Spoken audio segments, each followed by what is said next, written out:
dari dulu ternyata anak muda ini panasan gitu ya. Di proklamasi itu 05 ya?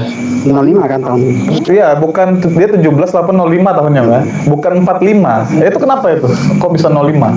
Itu merdeka karena diberi ruang yang luas oleh Allah. Oh, iya. Makanya dalam pembukaan undang-undang itu berkat Atas rahmat berkat Allah. rahmat Nah, Allah Maha itu. Kuasa. Jangan ditulis sebagai ahli sejarah, tapi ini ngobrol-ngobrol aja. Ya, ini kita ngobrol-ngobrol aja, ngobrol-ngobrol. Kuasamu tukar wawasan tambah ilmu.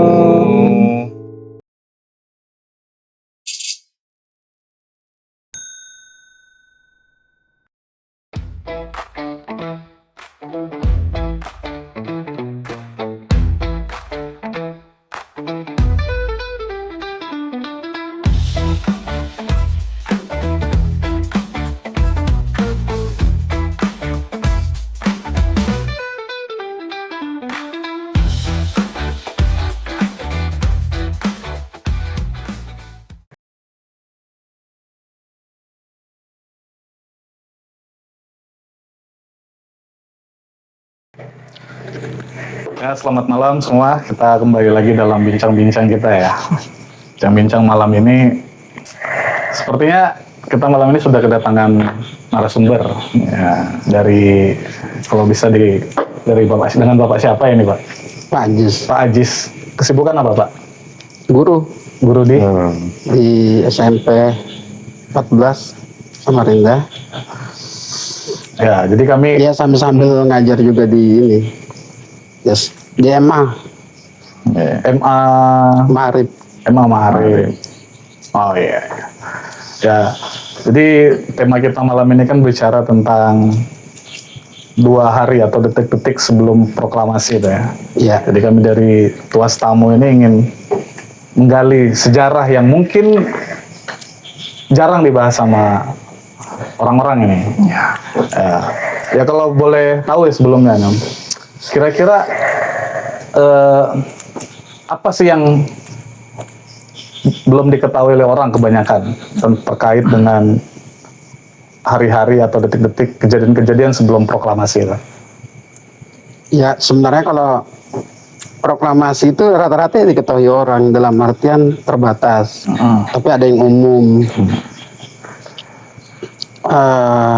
Yang mana dulu? Oh, yang umum. Yang mana dulu gitu loh. Terlalu umum ya. Terlalu umum.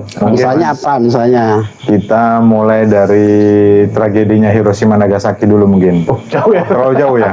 ya enggak apa-apa juga. Oh, Pak, ya sudah. Ya. terlalu jauh juga sih. Kan Kan mulai awalnya di situ kan. ya Hiroshima dan Nagasaki itu ketika terjadi pemboman di Hiroshima dan Nagasaki itu kan saat itu BPUPK sudah mulai terbentuk tuh. Dan sudah mulai terbentuk.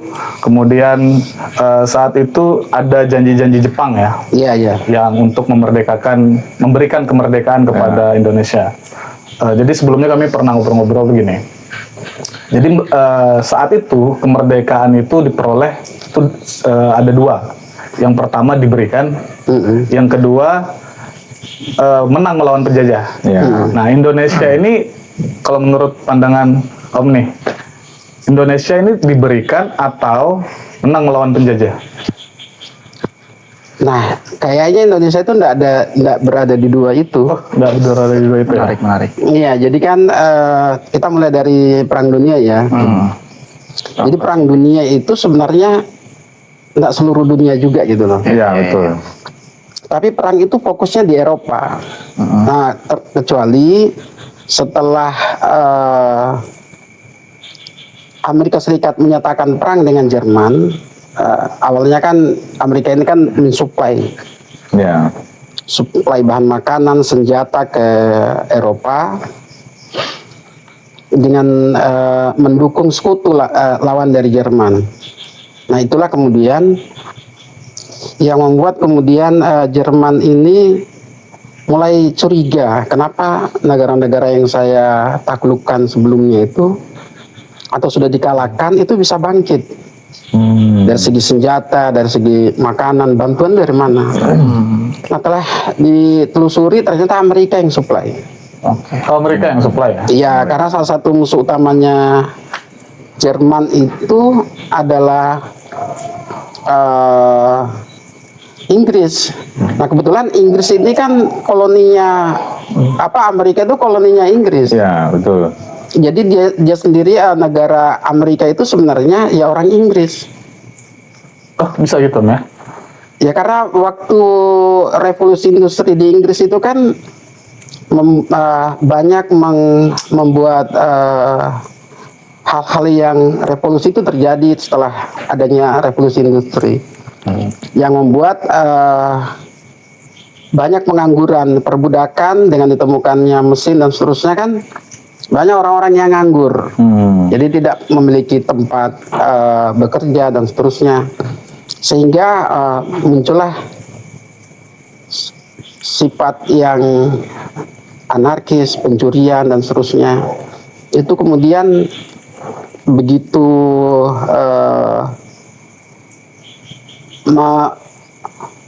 begitu luas ya, jadi sehingga masiflah dilakukan pencurian tuh. Jadi sehingga usia yang di penjara itu dari 9 tahun sampai 90, penjara itu penuh 90 tahun. 90 tahun. 90 tahun. Sampai penjara itu penuh, kemudian perahu-perahu yang nggak layak jalan juga digunakan untuk penjara penuh. Maka ya sudah, ada yang kasih ide, buang aja di benua yang ditemukan oleh Columbus itu. Kemudian kan benua baru itu kan dikatakan Hindia, dikira Hindia yang ini kan yang rempah-rempah. Setelah diselidiki ternyata yang ditemukan itu benua yang tidak pernah diketahui sebelumnya. Maka ya sudah, diberikan aja nama seperti yang membantah Columbus itu, Amerigo Vespucci. Jadi diambil dari Amerigo karena itu adalah ejaan Italia, kemudian diinggriskan jadi Amerika. Seru ya. Nah setelah dibuang ke Amerika, kan Amerika melakukan juga revolusi. Jadi orang-orang yang dibuang di sana melakukan perlawanan, termasuk tentara yang senang berkebun di sana.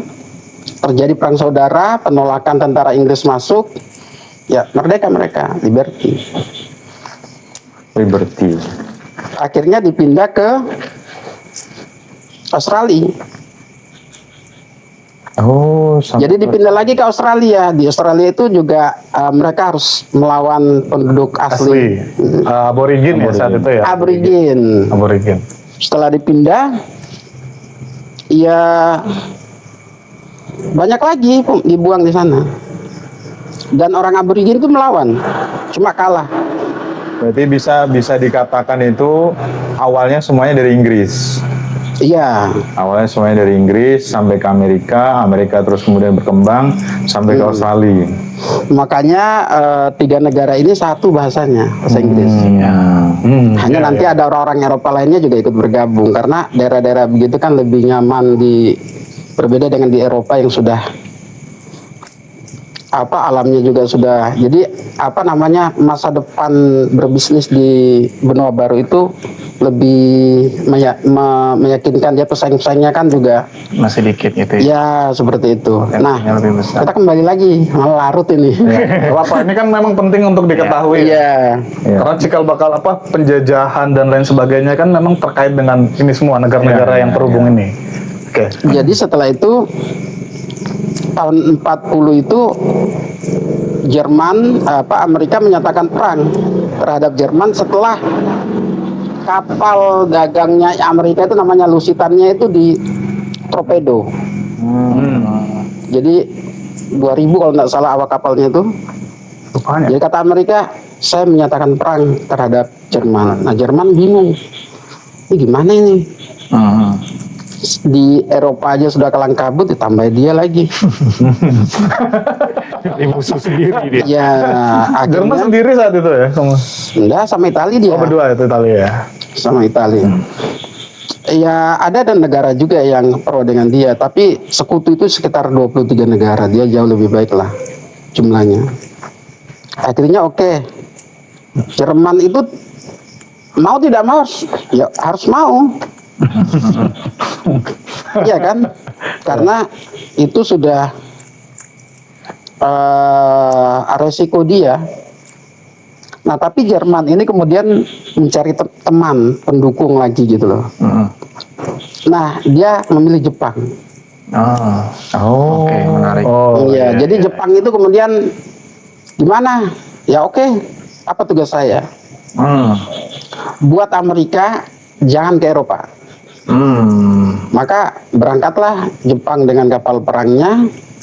Ya terjadi Pearl Harbor itu. Oh iya. Ada yang tanggal 7 bilang, ada yang tanggal 8. Itu tergantung kita bilang waktu di Amerika atau waktu di Indonesia. Iya juga. Betul. Jadi ada yang bilang tanggal 7, tanggal 8. Itu kan di akhir tahun 40.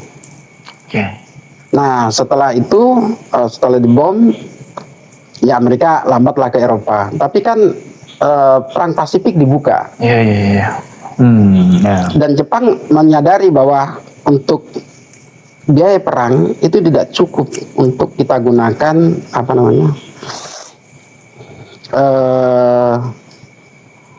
biaya itu kalau hanya dibiayai sendiri. Maka caranya adalah mengambil alih wilayah-wilayah yang dijajah atau yang dijajah oleh negara lawan Jerman atau musuh mereka lah. Nah, kebetulan Belanda ini berada di blok sekutu. Oh ya, benar. Diambil alih. Dan kenapa harus Indonesia saat itu? Kan lumayan jauh itu ya, jarak Jepang ke Indonesia. Enggak, sebenarnya kalau jauh sih jauh, tapi kan dia Pasifik ini, Indonesia kan berada di tepi Pasifik juga. Dekat sama tempat perang ya. Iya. Lalu kan di Indonesia ini sebenarnya Jepang hanya butuh 3 hal. Apa itu? Pertama, Yang pertama dia butuh bahan makanan. Kan tak mungkin kok ringan ke sana kan. catering. Terus dia butuh tentara. Nggak mungkin kan hanya orang Jepang gitu. Dia butuhkan orang lokal juga. Maka yang ketiga bahan bakar. Dan di Indonesia lengkap semua itu. Ada makanan, rakyatnya dan ada semua bahan bakar. Masuk. Oleh karena itu Jepang lalu dia menggunakan politik 3A tadi, yang cahaya Asia, pemimpin Asia. Nah itu yang umum dipelajari orang.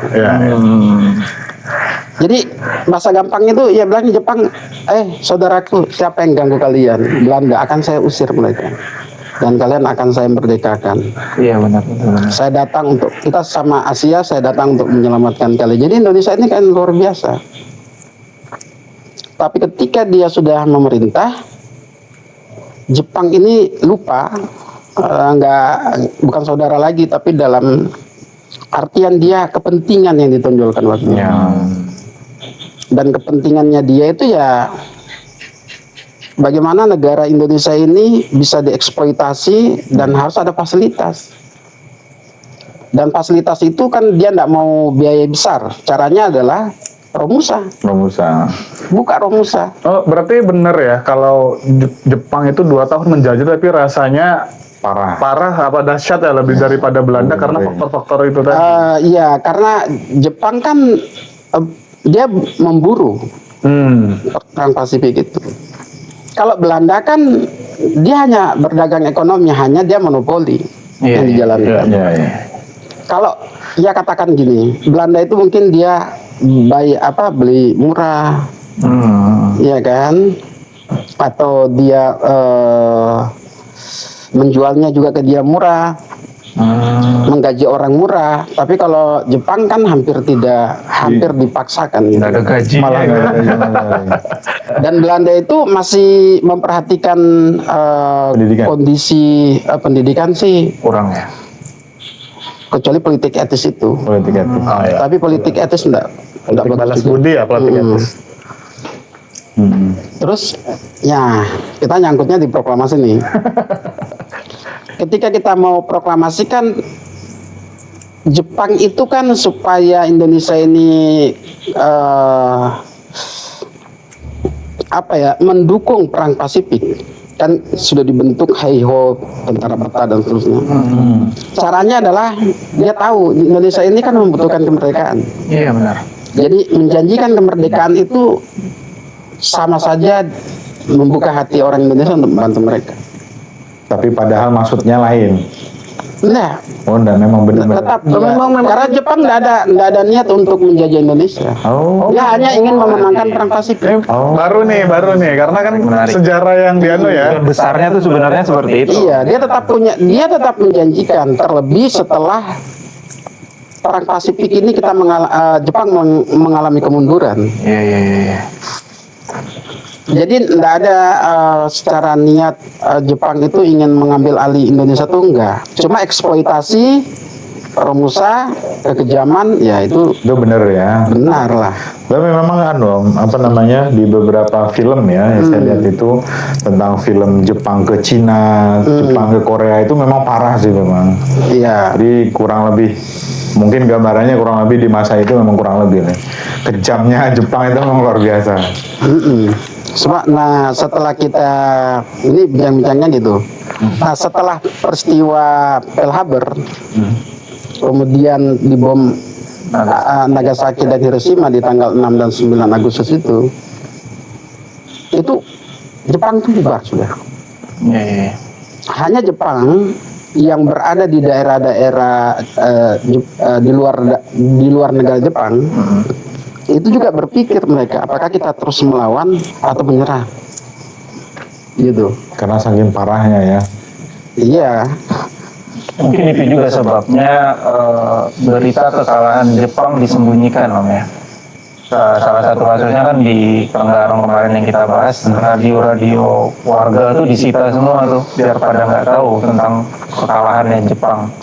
Kalau radio itu memang sebelum itu pun sudah dilarang memang. Iya. Karena dia tidak ingin perilakunya itu diketahui oleh orang Indonesia. Jadi Jepang itu dia punya radio propaganda. Nah, Ada dua berarti ya. Ada yang ya kalau pemerintah sekarang buzzer-buzzernya mungkin ya. Buzzer Jepang ini tadi. Iya ada. Dan yang penyiar radio yang propaganda itu dihukum semua nanti setelah mereka kalah perang. Jadi nanti setelah dibentuknya BPUPKI, ya oke lah kita merdeka lah. Indonesia merdeka, bentuk BPUPKI, rumuskan dulu bagaimana nanti bentuk negara, aturan undang-undang dan seterusnya. Nah di tanggal 8 itu dipanggil Soekarno, Warjiman sama Bung Hatta. Sudah dipanggil oleh Terauchi. Dia adalah yang komandannya Asia Tenggara. Komandan Jepang yang kebetulan di Vietnam. Udah berangkat mereka di tanggal 8, naik pesawat di Singapura itu tanggal 9 sudah. Tidur di Singapura. Nanti mereka itu baru nyampe di Vietnam, di Saigon, baru ke Dalat. Nah nyampainya itu sudah tanggal 11. Tuh, sama ya. berapa hari tuh ya? Iya, perjalanan lumayan juga. Kapal pesawat. Tapi pesawat dulu mungkin beda sama sekarang.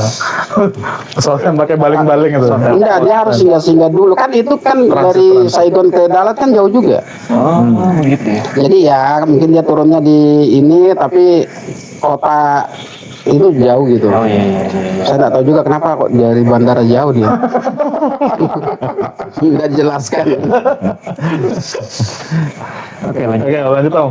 Nah, setelah bertemu, kata Terauchi, kalian kemerdekaan kan dijanjikan semula tanggal 24. Betul. gitu. Oke. Cuma kan karena ya Jepang juga mulai ragu, ya sudah dipercepat aja nggak apa-apa. Malah Jepang yang minta percepat. Iya, boleh dipercepat. Terauchi juga mengatakan. Tetapi sebenarnya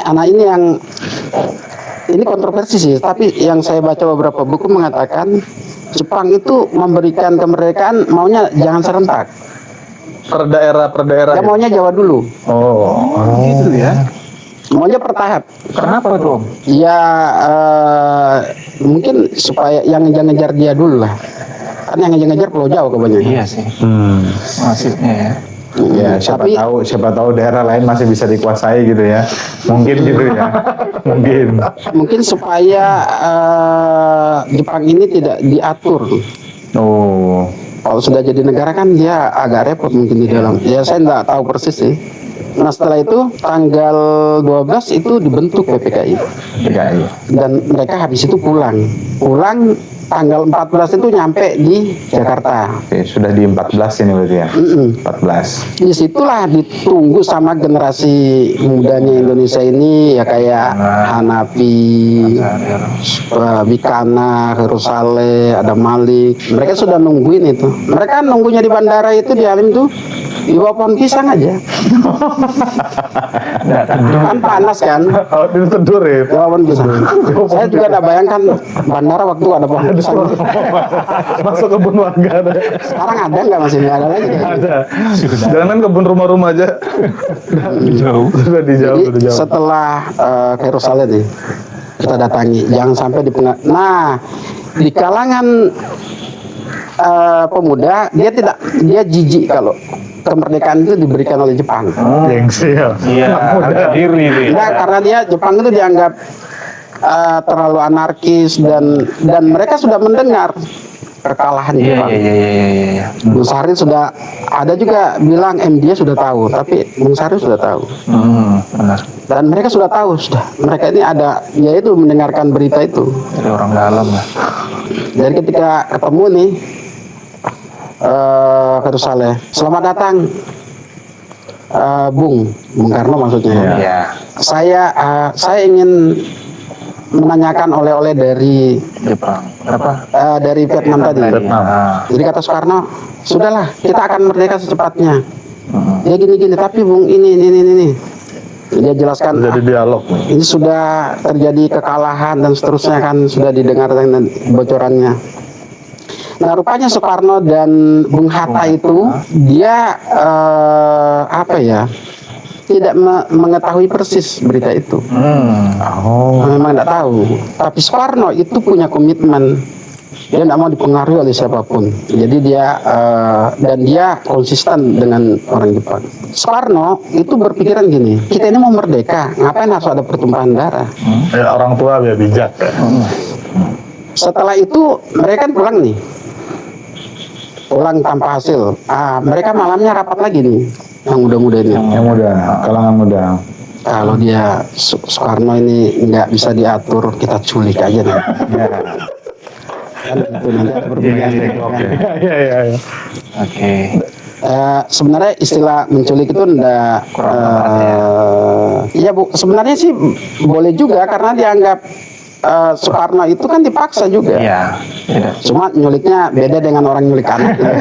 Ya karena Soekarno. Iya beda. Jadi stop gitu. Jadi setelah itu mereka diskusi lagi di kebun Jarak. Malamnya itu rapat, diputuskan jam 12 itu diutus. Jam 10 kan jam 12 itu diutus Wikana ketuanya, sampaikan ke Soekarno. Saya juga kalau baca itu kadang-kadang bingung, apa enggak tidur mereka ya? Itu jam berapa? Semangat muda Om.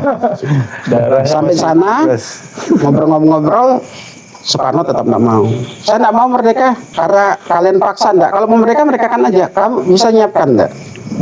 Sampai Bung Hatta itu bilang gini, saya ini pernah muda kayak kamu.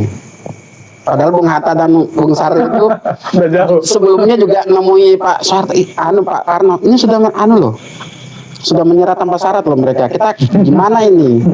Tapi Bung Karno nggak mau. Tapi begitu malam datanglah kelompok mereka ini ngobrol. Bung, kita merdeka saja sebelum sekutu datang. Karena sekutu mereka tahu akan datang. Enggak, jangan Jepang. Jepang sudah menyerah dan dia tidak apa juga hasilnya gitu nah. Diberikan kemerdekaan oleh orang yang sudah menyerah juga. Kayak nilainya kecil gitu. Yeah. Karena Jepang secara kekuatan juga sudah sangat melemah saat itu ya. Habis pusatnya di bom. Jadi kata Bung Karno, ya sudah kalau gitu nanti dipaksa lagi, akhirnya jalan juga Bung Karno nih. jam 4 subuh. Oh, Gimana nggak bener tidur? nggak tidur kayaknya. Enggak, jam 3 mereka datangnya lagi kan. Iya. Jam 3 datang lagi. Sudah Bung. Dan Bung Karno ini saya juga belum ketemu itu masalahnya apa. Kalau dia ditawan Belanda, dipenjara oleh Belanda atau Jepang, begitupun waktu penculikan itu, anak istrinya ikut. Jadi mobilnya 2. Ini nggak diculik sebenarnya. Iya, masa diculik sama istrinya. Jalan-jalan aja sebenarnya. Sudah naik semua, naik berangkat jam 4 itu sampai di Rengas. Nah, kenapa Rengas itu dipilih? Rengas itu sebenarnya memang sejak awal itu kayak daerah yang kelihatan Indonesia benar gitu nah. Maksudnya Ya tentaranya orang Indonesia, nggak penjajah itu agak jarang ke sana mungkin. Oh. oke. Karena dia agak terpencil juga. Sebenarnya itu ada desanya, saya lupa nama desanya itu. Nah, di sana itu sebenarnya kenapa dipilih yang pertama jalannya cuma satu. Jadi ketahuan ya. Jadi kan gini, harus dipahami ya. Waktu kita mau proklamasi 2 hari ini, semua pemuda ya premannya, jagoannya siapa saja kelompok-kelompok para pesilatnya itu nggak tidur, mereka ngamankan lingkungan. Betul. Bahkan di malam tanggal 16 itu mereka ingin menghabisi Jepang. Semangat. Sisa-sisa tentara Jepang yang ada. Mereka belum dikatakan sisa. Kalau enggak Jepang yang Jepang memang masih utuh kalau di Indonesia. Oh iya. Belum, kan ini belum ditarik. Oh saat itu belum ditarik. Belum, masih utuh. Sampai di Rengas Dengklok itu jam 9 pagi. Jadi pertama kan rumahnya siapa dulu gitu. Tapi kecil. Udah. Kata orang pindah aja ke rumahnya pengusaha Cina perkebunan. Nah, itu rumahnya sederhana aja sebenarnya. Iya, tapi kan di waktu itu luas kan. Kenapa rumahnya orang Cina? Karena rumahnya orang Cina itu tidak dicurigai. Betul. Betul. Kenapa tidak bisa rumahnya Indonesia? Jadi sudah. Betul. Dan orang Cina juga mendukung kemerdekaan kita. Ya sudah kalau gitu. Ngobrol-ngobrol, sebenarnya di sana itu pembicaraan tidak terlalu panjang. Tetap juga debatnya gitu juga, ribut-ribut juga. Bahasanya tetap sama ya. Ya sampai, ya artinya saya ini juga punya kata Bung Hatta itu, saya ini pernah muda, kepala panas, hati panas sebenarnya. Tapi sekarang kata Bung Hatta, itu hanya kepala saya yang panas, tapi hati saya dingin. Jadi itu karena saya sudah, ya artinya kan, ya itu sudahlah, itu nasihat aja. Dan akhirnya Wikana kalau tidak salah itu. Kalau ya Wikana, dia bilang kalau tidak di revolusi tidak dijalankan, kalau proklamasi tidak dibacakan besok, ya kata Bung Karno, lalu apa? Dia berdiri melotot marah kan? Bung Karno ini ya. Iya. Bung Karno. Belum selesai langsung. Ini maaf Om. Ini berarti di 16 pagi ya? 15. 15 belum, itu kan siang itu. 14 nyampe. 15 Malam ke 15 tadi didatangin, terus malam 15 subuh dijemput, ya 15 pagi sampai di Rengas Dengklok ya. iya. Tapi di 15. Itu malam kayak kejadian yang sudah nggak lama kan. Nah, kita kembali ke Jakarta dulu. Di Jakarta itu ribut. Bung Karno dan Bung Hatta kan nggak ada. Nggak ada. Terus Ahmad Subarjo kalau nggak salah itu. Emosi dia, datangi pemuda, kalian ini mana kan anu? Mana Bung Karno, mana Bung Hatta? Kenapa?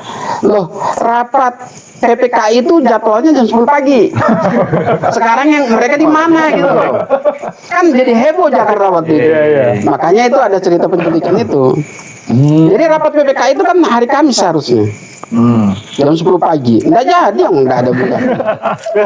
Iya. Tentu posisinya Bung Karno kan ketua ya. Ketua. Ketua BPK. Jadi antar saya temui Bung Karno, diantar. Cuma nggak mau yang muda ini Suwarni nggak mau. Enggak. Mereka itu apa bohong gitu, nah kita nggak tahu kemana gitu. Masih ditutupi. Ditutupi maksudnya. Kalau di buku kan bahasa ditutupi itu. Ya, artinya dia bohongi kan. Iya. Tapi Warjiman ini Ahmad Subarjo. Dia bilang gini. Tanggal 17 kita proklamasi. Saya sudah kasih tahu Bung Karno. Ini di Saya jaminannya. Iya. Itu kerengas direngas itu. Nggak dibolehkan kan, sudah 2 kerengas ini. Bung Karno pulang nggak boleh. Kita tunggu revolusi di Jakarta terjadi. Kan ilmu betul-betul mau dihabisi ya Jepang itu. Dia tanya, sudah terjadi revolusi? Nggak ada tuh. Kan kita punya ini tentara peta bentukan Jepang yang juga ikut mendukung kita. Kok nggak terjadi? Masalahnya Heiho sama peta nggak ikut. Kenapa nggak ikut? Soekarno nggak ngasih instruksi. Karena yang dicuri. Dan mereka juga bingung. Ya sudah kalau gitu, katanya kita pulang aja. Pulang. Ada saya lupa, ada juga yang bilang di hotel, tapi di hotel kan ada, ini kan merumuskan teks ini, tapi nggak bisa nggak bisa begitu saja, dia kan ada Jepang. Orang Jepang ini bilang, oke, kita izin dulu sama komandan wilayah, tapi komandan wilayahnya Nakamura kalau nggak salah, nggak mau dia, saya nggak mau ngomong itu lagi. Sudah ke ini aja, ke bagian umum gitu loh. Saya juga nggak tahu itu bagian apa. Dia mayor Majen juga pangkatnya. Nih Simah apa namanya itu, lupa saya. Katanya sudah kan sama Miyoshi ini juru bahasanya Jepang. Katanya sudah terlambat Bung, proklamasi tidak boleh dijalankan. Malah begitu ya. Kenapa katanya? Karena masalahnya ada instruksi dari sekutu jam 1 siang tadi. Dia kan datangnya malam nih jam 10. Jam 12 kah? Gila memang mereka itu nggak tidur. Dia bilang, saya kalau jam pagi-pagi tadi masih bisa. Ini jam 1 siang ada instruksi kami status quo. Jadi kami tidak bisa memberikan apapun termasuk kalian. Marah, ini bilang Bung Hatta, kalian ini tidak sesuai dengan jiwa samurainya gitu. Iya. Istilahnya gitu. Ya udah kalau gitu. Jadi kata Soekarno, perlu kalian ketahui ya, Jepang, maksudnya yang ngomong sama jenderal tadi, kalian sudah berjanji untuk memberikan kemerdekaan Indonesia dan orang Indonesia sudah tahu. Dan kami pun sudah tahu kalau kalian sudah menyerah tanpa syarat kepada sekutu. Tanggal berapa? Tanggal 15. 15. Mungkin di perjalanan Soekarno pantas nggak tahu. Dulu kan nggak ada HP dulu. Sebenarnya tanggal 15 itu sudah menyerah itu. Cuma resminya, tapi kelihatannya mau itu orang sudah ada bocoran. Kami tidak peduli proklamasi. Kami urus sendiri. Dia bilang gitu. Ya sudah. Ya pulang. Tapi Laksamana Maeda ini yang Jenderal Angkatan Laut ini, duluan pulang malah dia. Akhirnya Bung Karno nyusul kan. Sampai di rumahnya Laksana Maeda, ngobrol lah dengan Laksamana Maeda, ya sudah dirancang aja lah kalau ibaratnya bahasa kita kan. Saya pribadi mendukung. Naik di lantai 2, tidur dia. Bukan juga dalam sejarah itu ada ya. Dan kita kan nggak tahu nih. Pelakunya yang nulis ini. Pelaku naik tidur di atas nggak tahu. Jadi kata lah, ini gimana nih? Sudahlah kita proklamasi aja. Nah sebenarnya, kita kembali ke Rengas dulu sedikit ya. Ada yang lupa. Begitu Soekarno marah tadi, makanya mereka akhirnya ngikutin Soekarno, bilangnya, dia mengatakan kemerdekaan itu bisa kita laksanakan, tapi jangan besok. Nah, harinya tidak baik. Saya sudah pikirkan mencari hari baik sewaktu saya di Vietnam. Tanggal 17. Kenapa tanggal 17? Kita sholat 17 katanya Bung Karno. Luar biasa. Terus kita apalah, pokoknya 17 itu angka suci macam-macam lah sudah. Sakral. Akhirnya dihitung-hitung kan, 2 hari lagi. Ternyata Soekarno itu sudah menghitung hari baik. Sejak di Vietnam ya. Baru hari Jumat lagi. Ciri-ciri orang Jawa nih. 17 nuzul Quran apa segala lah. Iya. Iya. Kan puasa waktu Puasa itu. betul. Mereka puasa waktu Harinya juga hari Jumat. Jadi kata Bung Karno, bagaimana? Kita buat kah teksnya? Boleh? Nah, mereka itu ke meja makan gitu. Ngobrol dulu.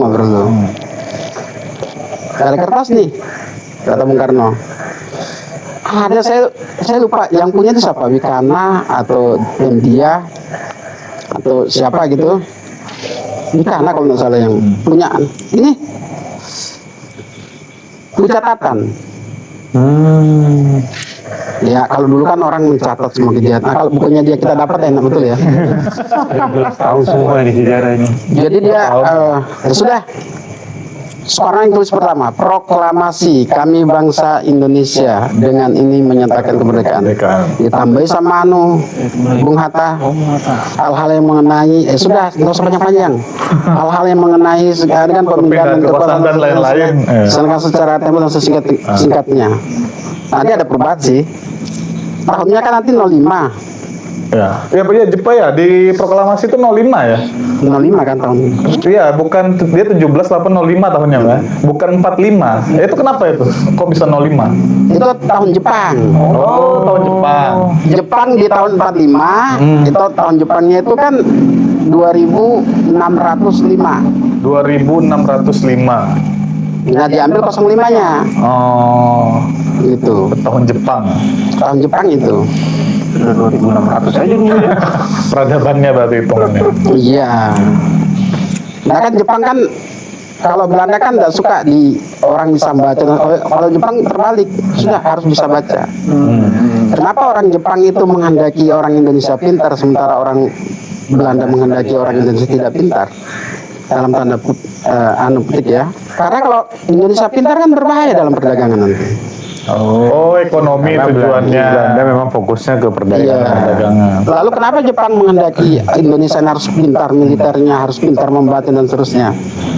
Kan yang membantu dia dalam perang Pasifik harus orang pintar, terlatih. Oke. Orientasi tujuannya yang Jadi tapi sama-sama kebutuhan mereka, tapi ada minusnya bagi kita. Ya. Ya sudah dibuat, selesai, nanti kan disuruh ketik sama Said Malik itu kan. Kan setelah jadi ada perubahan tempo, itu diganti tempo dan seterusnya ya, banyak perubahan. Iya. Setelah jadi bingung yang tanda tangan siapa? Siapa yang tanda tangan nih? Iya.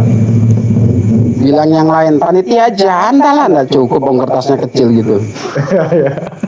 Kertasnya 19 kan, atau yang hadir aja tambah banyak. Bingung kan waktu itu. Lalu Ada sejarah ini. lalu gimana nih? Kata Wikana kalau itu saya ingat saya. Soekarni, saya tuh kadang-kadang lupa Soekarni atau Wikana gitu. Dua tokoh muda ini. Yang datang Bung Karno aja sama Bung Hatta loh. Mereka itu siapa? Mereka kan bukan siapa-siapa, dia perjuang kayak kita juga gitu loh. Mereka itu sebagai apa gitu. Ya udah kalau gitu. Ditandatangani semua orang aja ya, enggak kuat juga. Akhirnya kasih ide lah. Yang tanda tangan Bung Karno sama Bung Hatta Atas nama. tapi atas nama bangsa Indonesia, maka ditulis begitu. Atas nama bangsa Indonesia, Soekarno-Hatta. Muncullah teks proklamasi itu. Setelah diketik, dah selesai jam 4 subuh. Itu sudah subuh Jumat ya. Dan itu nggak tidur ya? Iya. Mungkin gantian ya tidurnya. Saya sudah baca buku sejarah banyak tentang proklamasi, tapi belum menemukan mereka itu tidurnya kapan. Tapi mungkin karena ini ya, psikologinya karena memang masa-masa genting kan. Iya. Jadi tetap Bisa juga. Tapi saya curiga mereka mungkin pada saat rapat itu ada yang tidur sebentar. Curi-curi waktu gantian. Iya. Kayak forum-forum besar Dan, itu. dan bukan hanya di situ, di orang-orang pemuda juga ada tidur. Jadi semua pros-pros di Jakarta waktu itu diisi oleh orang-orang Jepang, orang-orang Indonesia juga. Kan ada Jepang yang pro. Jadi Jepang ini gini, ada yang mendukung Indonesia merdeka. Jadi yang kan gini, supaya aman nih kita mau proklamasi. Semua sudut kota itu harus dikirimi jam 9 malam mau pembuatan teks proklamasi itu sudah ada pemuda itu ngisi semua pos-pos. Nah anehnya kan mereka kan jaga Jepang nih, atau yang pendukungnya penjajah lah ibaratnya. Yang anehnya yang ngantarkan mereka ke pos-pos itu sopirnya orang Jepang semua. Ya kayak Laksamana Maeda kan, Iya, termasuk pro ya, pro Indonesia. bilang Laksamana Maeda, ya sudah di rumah saya aja. Nanti nak marah, anggotamu datang nanti tembaki kan gitu. Katanya enggak. Karena dalam aturan militer Jepang, apapun yang terjadi di rumahnya seorang jenderal, tidak boleh ada tembakan. Prajurit tidak boleh masuk di rumahnya seorang jenderal, apapun yang terjadi, kecuali diperintahkan oleh jenderal.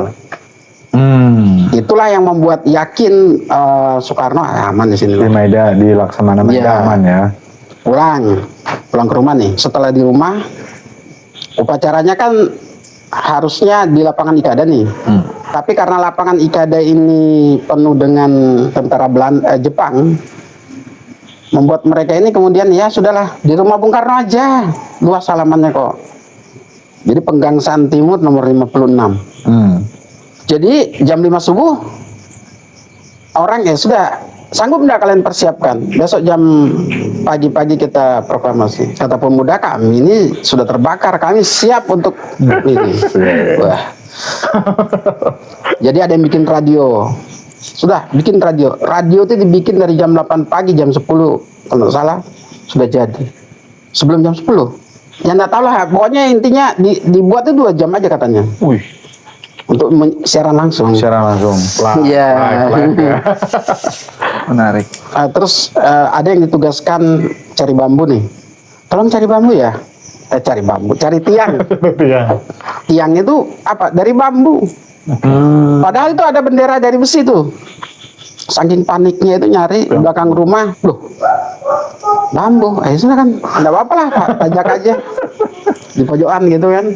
Padahal ada besi ya. Saking semangatnya jadi Entah dilap-lapnya juga. Nah saya talinya aja nggak tahu saya dari mana dia ambil itu. Di bawah itu dengan tali-talinya sudah. Nah di waktu itu kan tinggal pengeras suaranya nih, mic-nya ini kan. Iya. Bingung, gak ada yang punya. Keterbatasan ya. Masjid belum mungkin ya dulu ya. Jadi dia itu ke toko, ada yang bilang orang Gunawan sih, tapi bilang orang Cina tuh. Gunawan aja. Toko elektronik itu. Pinjam dulu. Nah, mau ngapain? Proklamasi. Gitu ya. Bisa nggak manunya? Jadi dia nyuruh anak buahnya nih, bantuin sana, bantuin. Segitu ya. Bikinkan ini. Tapi yang lain-lain itu sudah 8:30, jam 9. Soekarno masih tidur aja. Sholat itu diketokin. Assalamualaikum. Waalaikumsalam. Bisa proklamasi Bung ini tidur terus. Gitu. Jangan bilangnya ganggu saya, bilang gini. Pokoknya Soekarno tuh ya ibaratnya jangan buru-buru, jangan kayak dia dihargai juga lah, ditunggu dia sendiri yang keluar gitu, maksudnya Bung Karno ini. Mungkin ada persiapan khusus ya. Enggak, dia tidur. Dia kan enggak enak badan. Jadi setelah dipaksa ya akhirnya, Bung, saya sudah, kamu baca aja sendiri itu. Kamu baca aja bilangnya. Nggak lama Bung Karno tuh ya keluar. Tapi ada tukang kamera nggak gitu, yang mau foto ini. Bilang yang mau foto ini. Dia sebenarnya ada perusahaan yang khusus itu sih. Cuma dia panggil orang lain juga yang datang, wartawan itu. Hanya bawa apa ya, 3 plat film gitu. Kalau setelah itu kan dia roll. Kalau roll kan sudah canggih lah. Kalau plat kan sibuk betul, bukanya lagi, nutupnya lagi. Nah dia hanya punya 3. Terbatas betul ini ya. Jadi gimana nih? Ya sudahlah, nggak apa-apa. Makanya foto itu hanya ada 3. Waktu Soekarno baca proklamasi, naikkan bendera sama lihatkan barisan. Nggak ada foto, coba cari waktu proklamasi itu foto begini Bung Karno. Nggak ada itu. Foto bareng bersama gitu ya. Nggak ada. Misalnya dia bebas gitu lah. Jadi fotonya itu cuma 3. Jadi nggak ada lagi foto selain itu.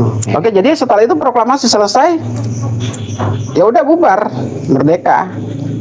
Nanti persebarannya banyak lah. Ini banyak banyak detail-detail cerita yang baru kita dengar ya malam ini ya. Sampai tidur kapan aja kita nggak tahu. Naik lantai 2 tidur lah sama rumah itu. Nah, kalau saya pernah Bahkan ada yang bilang itu waktu mereka sahurnya itu ada yang makan di rumahnya Laksamana Maeda. Sahur bareng di situ. sahur bareng. Sahur Iya, bareng. Mereka pulang jam 5. Saya nggak tahu juga mungkin apakah ada nasi goreng lewat gitu. Ya kalau saya pernah ditanya murid itu, Pak, waktu pengetikan naskah proklamasi itu menggunakan mesin tik dari mana? Oh, saya kan nggak tahu. Jadi menurutmu dari mana? Dari Jerman. Ya, saya googling lah itu. Ternyata benar. Jadi mesin tik yang digunakan itu kok dari Google ya. Itu mesin tik yang dipinjamkan dari Jerman. Entah punya orang Jerman, tentara Jerman, tapi dipinjam Buatan Jerman. Mungkin di bawah Jepang, tapi dia belinya buatan Jerman. Ya, mungkin begitu. Karena kan sudah maju sekali di saat itu. Mungkin punya Belanda yang dirampasnya sama mereka. Iya juga. Tapi tidak ada motif agama dalam penjajahan Jepang ya? Nggak ada? Ya ada. Tapi motif agama itu dalam artian gini ya, tidak, misalnya dia supaya orang agamanya apa, Shinto ya? Shinto. Ya. Supaya agamanya gitu. Tapi dia menerapkan itu kayak ke Shinto. Tapi kan sampai Indonesia merdeka, sampai penjajah juga Jepang itu pergi, nggak ada yang beragama Shinto orang Indonesia. Nah, Nggak ada. Hanya dalam penerapan sehari-hari itu polanya kayak agama Shinto, menunduk ke matahari dan seterusnya. Itu kan mungkin digiring supaya punya budaya. Sebenarnya gini, Jepang itu ingin membawa budayanya ke Indonesia itu lebih tepat. Nah, salah satunya itu budayanya. Nah, berbeda dengan Portugis, dia kan punya glory gospel itu rigid. beda itu. Kalau Belanda berarti ada ini ya, ada unsur agamanya. Tapi kalau Jepang nggak terlalu, karena juga Jepang kan nggak terlalu panjang ya waktunya. Setahu saya sih agama itu ada, tapi dia dalam bentuk budaya. budaya aja ya. Kalau perbedaan yang mendasar nih antara penjajahan Jepang sama Belanda itu apa? Selain yang tadi kita Selain ya ajarin tadi. perbedaan selain dari motifnya ya, dalam penjajahannya itu kejadian-kejadian yang ada itu yang menonjol tuh apa perbedaan-perbedaannya? Dua-duanya membangun sih ya. Tapi dua-duanya juga untuk kepentingan mereka di sini Masing-masing. sama. Kepentingannya sama. Satu tadi Belanda kepentingannya perdagangan, ekonomi. Nah, jadi mereka lemahnya, mereka itu nggak pengen Indonesia pinter. Karena kalau pinter nggak bisa dimonopoli. Tapi kalau Jepang karena kepentingannya perang Pasifik, Iya. jadi harus dipinterin. Iya, seperti itu. Itu bahasa gampangnya gitu nah.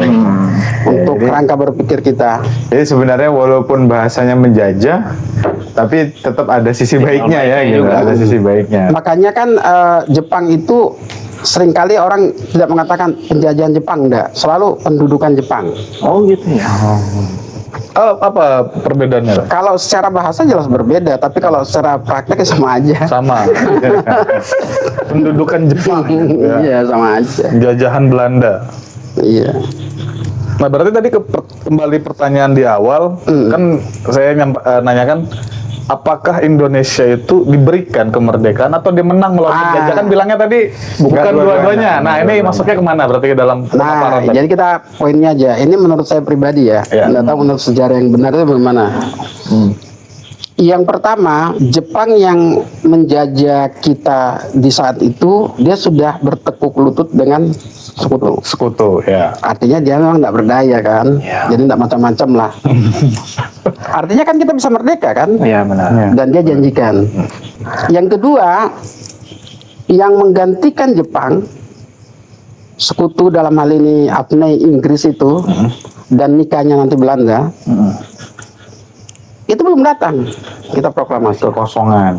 Ya, jadi terjadi vacuum of power, Ya. kekosongan kekuasaan.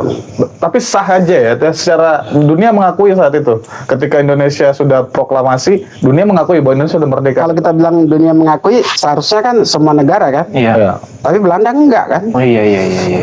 Benar. Belanda kan tertawa dengar gitu. Apa?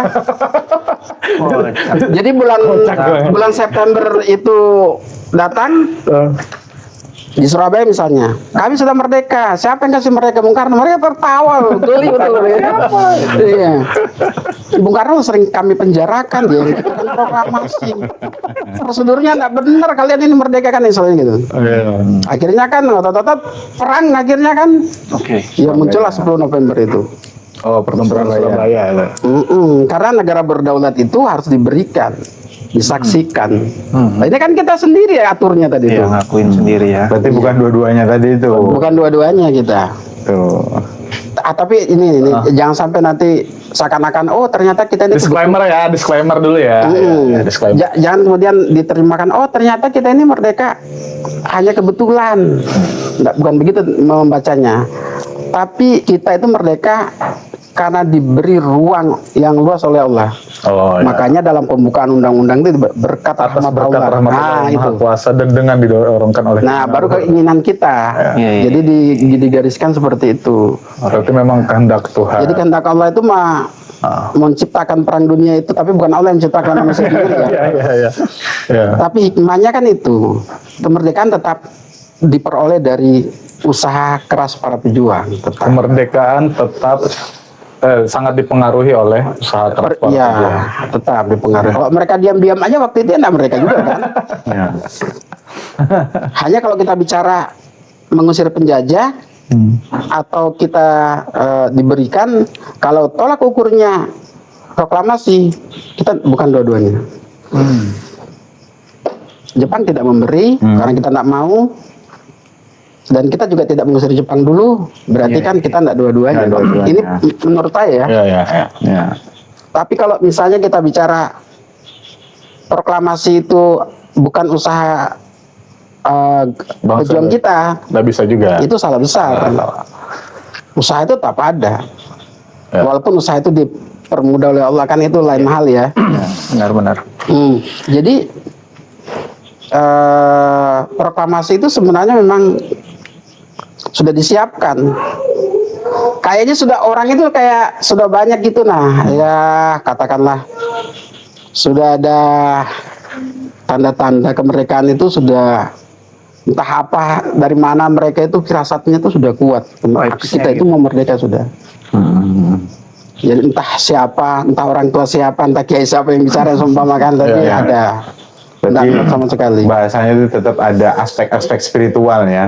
Iya. Aspek-aspek spiritual itu tetap ada gitu. Jadi nggak mutlak aspek lahiriah aja, tapi aspek spiritual juga jalan. Iya. Ya mungkin tadi kan dikatakan sebelum jam 9 tadi kan katanya Bung Karno tidur ya, mungkin di dalam bisa juga nggak tidur, Mungkin sholat duha kan bisa tuh. atau Iya benar kan. Cuma nggak atau- ketahuan dari Ya, nggak ada yang nggak tahu, karena yang di nggak dalam tahu. cuman semua Bung Karno. Ya. Cuma memang ketika istrinya lihat memang tidur. Oh, itu baru 2 malam nggak tidur kok. Iya juga. Ya, tidur mungkin jasadnya tapi Nah bisa jadi. jiwanya kemana kita nggak tahu Nggak lah. tahu. Jadi sebenarnya kemerdekaan ya seperti itu. Nah, bagaimana kemerdekaan itu kok sekarang kok diakui gitu kan? Setelah adanya KMB. Konferensi meja bundar ya. Oke. Ada kan konferensi meja bundar di Den Haag tanggal 27 Desember tahun 49. 9. Belanda mengakui Indonesia sebagai negara yang berdaulat. Sah Indonesia. Jadi kalau orang Belanda mungkin ada Indonesia itu 49. Iya, ngakunya 49. Oh, dari 45 4 tahun selisihnya ya diakui. Akan kita perang dulu. Iya. Oh ya, Muncul perjanjian-perjanjian dulu. Benar. Muncul Linggarjati, Renville, Rumroyen, baru KMB baru selesai. Gitu. Panjang sebenarnya bahasan kita ini ya. pasca proklamasinya. Iya, kan Iya. pasca proklamasi itu ada Tapi Belanda itu sebenarnya kenapa dia berikan kemerdekaan ke Indonesia? Dia melirik Papua, Kenapa itu? emas tambang itu. emas. Report. Oh, makanya perjuangan itu kan membebaskan Papua iya, Barat. nanti Soekarno sudah jadi presiden, baru dia bebaskan di tahun 63 itu. Oh, Mereka Belanda itu begitu menemukan Freeport, dia bilang gini, kalau tambang emas ini kita ambil, makanya kan waktu tambang emasnya itu ditemukan, Eropa aja bisa dibangun. Dari Freeport itu ya. Iya, ngapain mikirin rempah-rempah? karena saking Makanya Indonesia kita diplomasi, nggak mau Belanda. Sudah tapi semua itu memang enak betul diatur itu. Sudah kalau seandainya Belanda ndak mau nyerahkan Irian Barat, seluruh perusahaan Belanda kan waktu tahun 49 kan perusahaan Belanda masih punya mereka. Mereka sudah berikan aja kemerdekaan Indonesia, daripada kita perang-perang aja, biar aja. Jadi nanti kayak tambang, kayak kebun, kayak pertanian-pertanian lainnya, itu tetap dimiliki perusahaan-perusahaan lainnya, itu tetap dimiliki Belanda. Oh, kita ini kan cuma cari uang di sana, nggak apa-apa, yang penting punya kita. Indonesia mereka aja, kan nggak ribut kita. Iya. Cuma gara-gara, nah itu Allah itu kasih jalan juga. Muncul dia temuan di sana itu. Mana itu? Ya, yang emas tadi itu. Emas itu. Report tadi. Akhirnya Indonesia, kita janjinya gimana ini? Papua Irian Barat nggak diserahkan. Sudah, kalau nggak mau diserahkan, semua perusahaan milik Belanda yang ada di Indonesia, maksudnya di luar Papua, itu diambil alih oleh Indonesia. Kata orang Belanda, ambil aja, enggak apa-apa. Ya kan masih ada. Nilai ya sama Freeport tadi ya. Ambil aja. Ya sudah, kalau gitu perang aja dah kirim tentara. Sampai yang macan tutul itu, kapal macan tutul itu apa namanya? Ya, Yosdarso waktu itu. Yosdarso kan sering kan, saya bisa lupa juga. Ya, ini Tua sih. sedikit pertanyaan ya mungkin. Kalau tadi kan Indonesia tidak dua-duanya. Nah, sebagai pertanyaan penutup mungkin ya, ada nggak negara yang dijajah kemudian dia bisa merdeka sendiri, atau negara yang dijajah dan diberikan kemerdekaan tuh? Contoh-contoh negaranya. Banyak. Malaysia kan diberi. Ini Malaysia. Yang dijajah dan diberi. Inggris ya, Mas. India diberi. India diberi juga. Iya. Kalau Amerika dia berhasil mengusir Inggris kan, dia sukses. Padahal Amerika dijajah Inggris, kemudian berhasil menang. Ya itu tadi. Kalau ada nggak yang nggak berhasil mengusir penjajah sampai sekarang masih dan Kalah. dikuasai? Ada. Banyak. Contoh negaranya? Australia, Australia ya. aborigin, kenyataannya kan nggak punya apa-apa sudah. Oh iya. Ya, ya. Akhirnya suku aslinya. Nah, warga ya aslinya aborigin anu ya. itu ada 600.000 pasukannya melawan Inggris waktu itu. Dalam beberapa tahun gitu, sisa 60.000 mereka menyerah. Udah, nyerah aja kami. Mungkin peralatan mempengaruhi ya, peralatan. Iyalah, mereka pakai panah. Iya.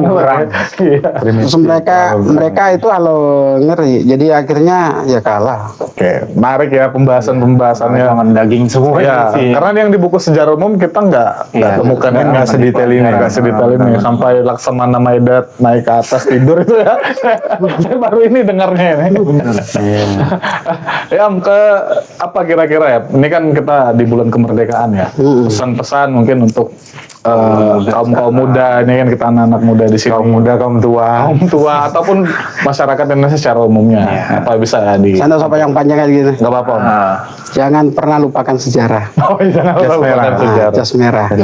Itu aja. Iya. Karena kalau kita lupa sejarah itu ibaratkan orang itu nggak punya pandangan ke depan. Jangan tersandung batu 2 kali dengan batu yang sama. Kan kita akan bodoh akhirnya. Gitu. Jadi sejarah itu sebenarnya tidak menghafal angka tahun, tahun berapa, itu tidak terlalu penting sebenarnya. Oke. Yang paling penting adalah bagaimana kita belajar dari peristiwa masa lalu. Kayak tadi itu. ternyata proklamasi itu diperjuangkan oleh generasi nggak tidur 3 hari 3 malam. Iya. Dan ternyata kita juga harus mau mendengarkan kalangan-kalangan anak-anak muda ini. Mudah-mudahan nanti orang-orang pemimpin kita itu mau mendengarkan yang muda. Ternyata kan benar yang muda. Benar-benar. Nggak selalu salah ya. Soekarno juga terkejut ketika mengetahui ternyata Jepang ini benar-benar nggak serius gitu. Jiwa samurainya. Iya. Karena mungkin yang muda tuh cepat update informasi juga ya. Ya, cuma dari dulu ternyata anak muda ini panasan gitu ya. Sampai sekarang ada orang muda. Iya. Ya, jadi kalau statement dari sampaikan tadi oleh Pak Ajis tadi ini, kalau Bung Hatta bilang saya dulu panas kepala, apa? Bagaimana Hati juga panas. Dulu waktu muda. Dulu waktu muda, Kepala panas, panas, hati hati panas. panas. Tapi setelah tua, kepala panas, hati tetap dingin. Oke. Oke. Terima kasih. Baik, ini bincang-bincang sejarah kita menarik ya. Detik-detik proklamasi, dan mungkin nanti kita bisa bahas-bahas sejarah-sejarah lainnya di Iya. episode-episode selanjutnya. Terima kasih Iya. Om Pak Ajis sebagai Ini jangan pemateri. ditulis sebagai aneh ya. Apa? Jangan ditulis sebagai ahli sejarah, tapi ini ngobrol-ngobrol aja. Ya, ini kita ngobrol-ngobrol aja, ngobrol-ngobrol. Dan kalau ada manfaatnya, alhamdulillah. Dan kalau tidak ada manfaatnya, Ya ada-adakan. ada-adakan saja. Dan insya Allah ada manfaatnya buat kita Amin. semua. Iya. Oke, terima kasih. Ya. Berarti kan nggak salah presiden kita meninggal. Wakil presiden. Aku tutup mulut deh.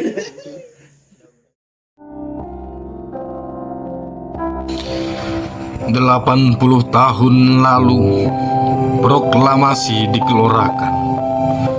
Kebebasan atas penjajahan telah dihapuskan. Di bawah bendera yang berkibar, kita pernah merdeka, bukan dari kata-kata manis, tapi dari darah yang mengalir di tanah, dari nyawa yang memilih mati. Namun kini, apakah kemerdekaan masih kita genggam? Seperti yang dikatakan Tan Malaka kepada Soekarno. Wahai Soekarno sahabatku, harus aku katakan bahwa kita belum merdeka. Karena merdeka haruslah 100%. Hari ini, aku melihat bahwa kemerdekaan hanyalah milik kaum elit yang mendadak borjuis sukacita menjadi amtenar. Kemerdekaan hanyalah milik kalian, bukan milik rakyat. Kita mengalami perjalanan yang salah tentang arti merdeka. Dan apabila kalian tidak segera memperbaikinya, maka sampai kapanpun bangsa ini tidak akan pernah merdeka